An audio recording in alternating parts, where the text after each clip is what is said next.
I hope आपने लिख लिया था, ठीक है। वीडियो पोस्ट करके आप लिख लीजिएगा, okay. Pause the video and note down, okay, whatever we have written.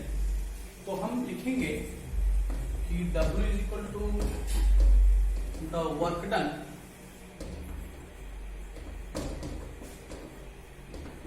by the work done by the variable force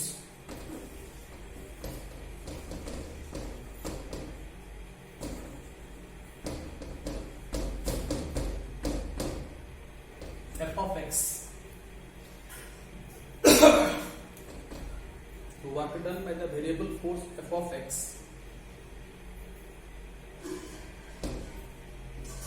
okay, that is equal to the area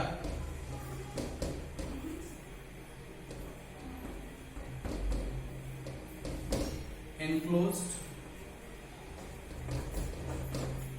by the curve। तो हम ये लिखेंगे यहाँ summation.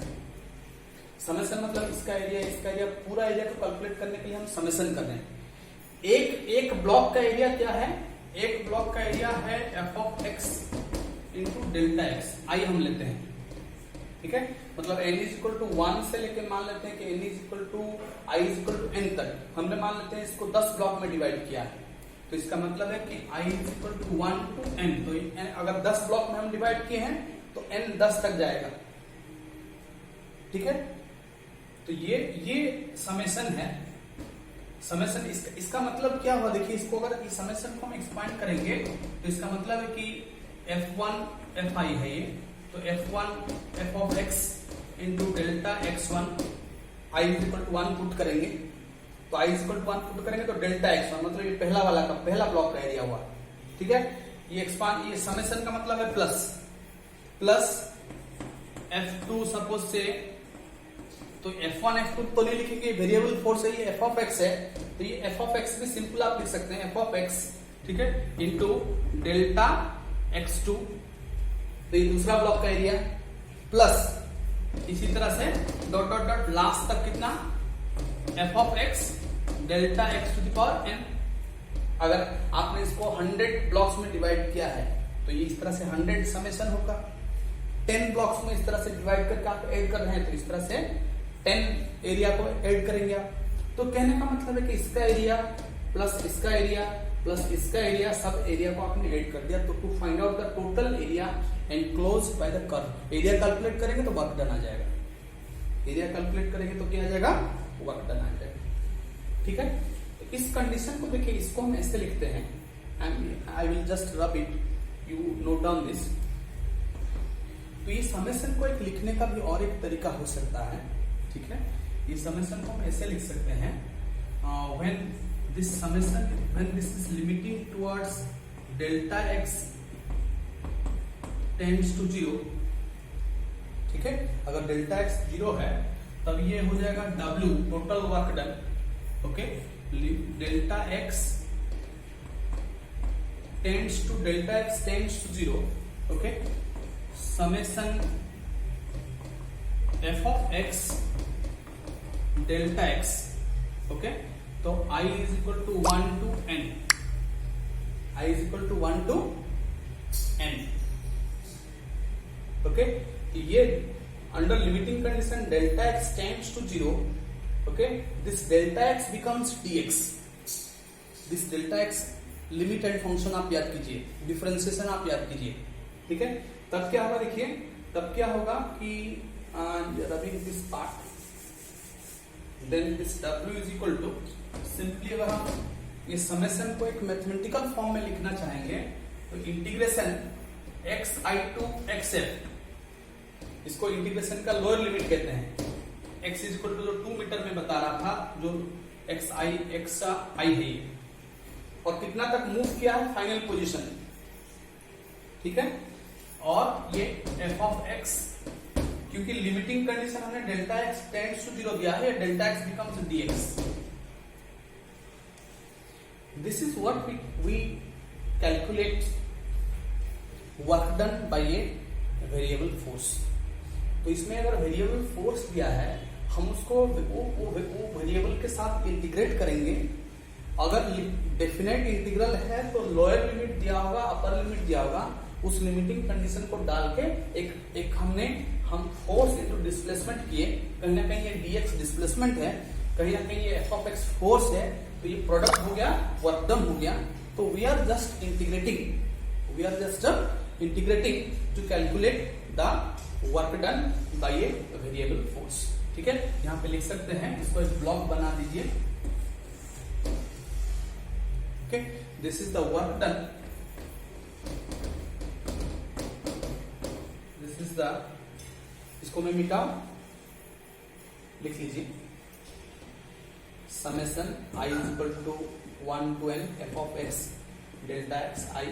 ठीक है, इसको expansion form में लिखे हैं, इसको लिमिटिंग कंडीशन हमने दे दिया कि डेल्टा x को dx बनाने के लिए, मतलब ये डेल्टा x को हमने बहुत छोटा एक इंटरवल बना दिया dx में जब हम कन्वर्ट किए। ठीक है, तब हम इसको इंटीग्रेट के फॉर्म में लिखते हैं। ठीक है, ये दोनों फॉर्म अलाउड है, ये भी टोटल वर्क डन है। ठीक है, लेकिन ये मोर इंपॉर्टेंट है कि because this limiting condition is very small, तब क्या है कि इसका एरिया नेग्लेक्ट नहीं होता है। ये बहुत बड़ा इंटरवल हो जाएगा तो इतना बड़ा एरिया नेग्लेक्ट हो जाता है, लेकिन मैं ये छोटा इंटरवल होगा तो ये छोटा सा एरिया जो नेग्लेक्ट हो रहा है वो भी कम हो जाएगा। ठीक है, so that is why this is written in this format. Okay, let us understand one problem. Okay, इसको आप ऐसे लिख सकते हैं यहाँ पे कि this is the work done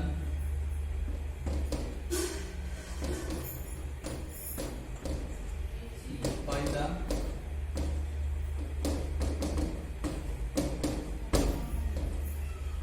variable, the work done by the variable force, the work done by the variable force।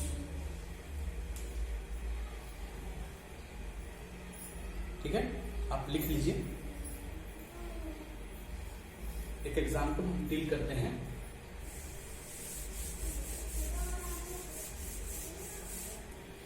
देखिए, क्वेश्चन के फॉर्मेट में ही इसको हम लिखते हैं। Question number 1, a variable force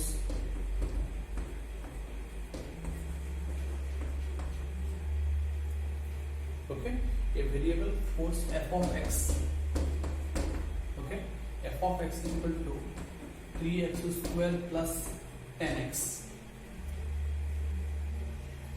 okay, varies with position,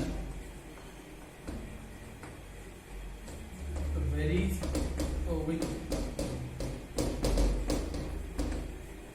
position, okay, from x is equal to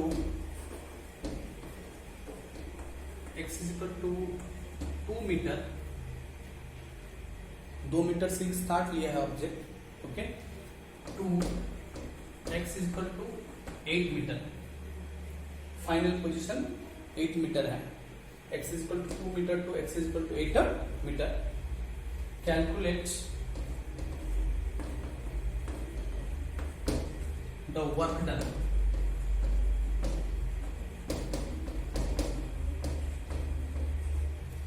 by the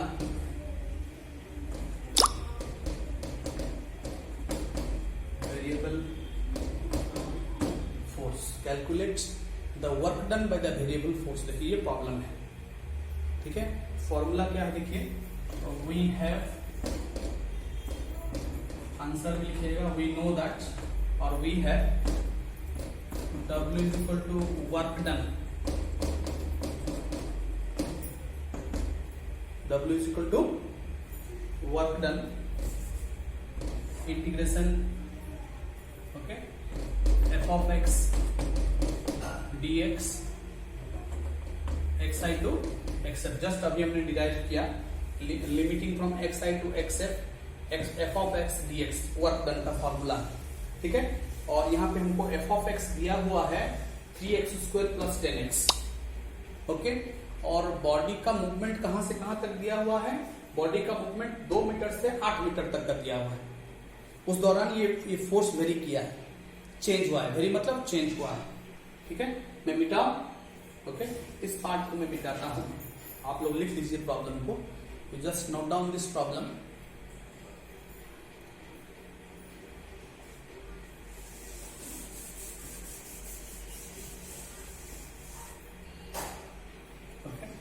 तो w is equal to integration 2 to 8 okay 3x square plus 10x dx। देखिए integrate हम कैसे करेंगे बताते हैं, ठीक है। 3x square plus 10x dx।